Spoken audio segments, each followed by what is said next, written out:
So you have an iPhone and you have iCloud and you hope it's backing up to iCloud just in case your phone takes a dip in the lake or the toilet. I'm going to show you how to be sure so that you never lose data. On the Mac, if you're running Catalina or later, just go into System Preferences and then Apple ID. And down on the left here, you're going to see a list of your devices. Just click on your phone. And once it loads, you're going to see the date of the last backup in here. So it says last backup, December 13th, 2019, 1 a.m. That was earlier today, so I know for sure that my phone is backed up and safe as of that time.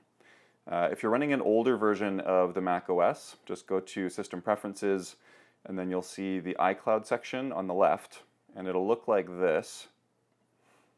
Just look for the storage section in the bottom and hit Manage. And once that loads, you're going to see backups on the left. And you can just click on that and it'll show you the date of the last backup of the phone. You can trust that completely. When it says that it has backed up to that point, then everything is safe up to that point and you can toss it in the lake. If you want to check that same thing on your phone and force it to do a backup right now, just go into Settings and then tap your name at the top and then tap on iCloud and scroll down to iCloud Backup. And you'll see in tiny little text down below, it'll say last successful backup, 1:07 a.m. And that was a while ago and I've done stuff on my phone since then, and so I'm going to click Backup Now. And that'll start the backup. It'll usually take 10-20 minutes. You need to be on Wi-Fi for that, but that'll get things safe up to right now. And then yes, again, you can toss your phone in the lake.